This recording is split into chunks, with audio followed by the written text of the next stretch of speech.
Your scuba regulator delivers air to you on demand and provides easy breathing underwater. In the first stage, the high-pressure air from the cylinder is reduced to approximately 10 bar or 150 psi above the pressure surrounding the cylinder. The air from the first stage is then delivered to the second stage through a low-pressure hose. The first stage of your regulator has a number of outlets or ports to which hoses and pieces of equipment are attached. The first stage must have at least one high-pressure port.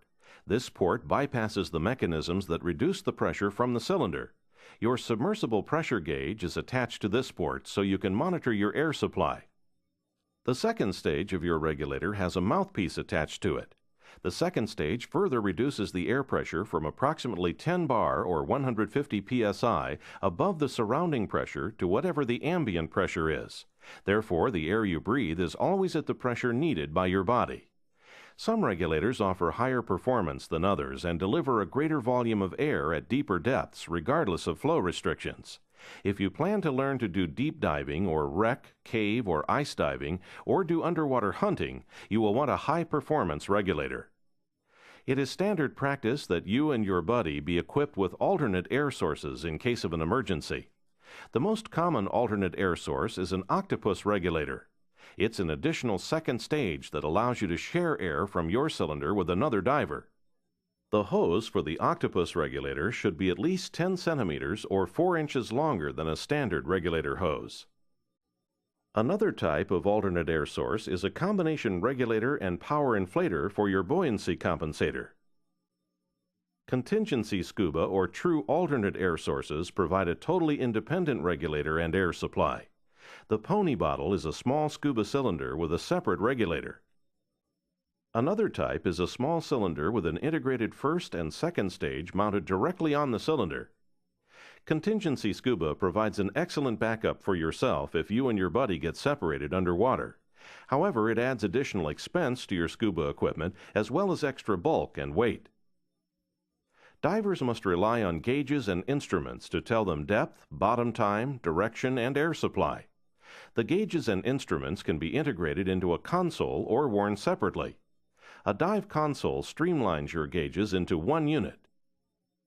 The submersible pressure gauge, or SPG, is a required piece of equipment for scuba diving. It displays the amount of air pressure remaining in your scuba cylinder. By looking at your SPG frequently during your dive, you will know when your air supply is getting low and it is time to end your dive. SPGs are sensitive instruments and you should not subject them to a shock or abuse. In addition, some air-integrated computers can monitor your breathing rate and predict how long the air in your cylinder will last based on your breathing rate. Your depth and the duration of your dive at any particular depth are limited by a number of factors, so you need to monitor your depth with a depth gauge while diving.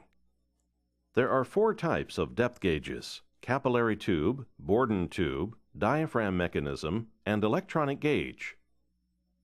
A capillary tube is very useful at shallow depths above 12 meters or 40 feet, but is not recommended for deeper depths. A Borden tube uses pressure to straighten a curved metal tube. Borden tubes measure depth reasonably accurately. A diaphragm mechanism uses a metal diaphragm which is attached to a linkage. As the pressure increases on the diaphragm, the needle moves to show your depth. Electronic depth gauges are part of all dive computers and most electronic dive timers. Electronic depth gauges are extremely accurate and reliable. You must have a means of recording the deepest depth you reach on a dive. Some gauges do not have a means of recording, so you must remember to record it on a slate during your dive. When you are swimming underwater and visibility is poor, a compass is an important instrument to have. A diving compass must be filled with liquid to withstand pressure and dampen needle movement underwater, have a reference or lubber line used as the direction of travel, and have means, such as a rotating bezel, to show a selected bearing or direction. Your regulator, alternate air source, and gauges are your life support system underwater and should be carefully maintained. You should replace the dust cap that fits over the inlet to the first stage whenever your regulator is off a cylinder. At the end of each diving day, you should rinse your regulator with fresh water to remove salt crystals or other impurities. Always be sure to let water run through the mouthpiece and exhaust tees on the second stage. At least once per year, you should have your regulator serviced by a certified repair technician. During an annual service, the repair technician will also inspect your submersible pressure gauge and high-pressure hose, depth gauge, and compass for proper operation.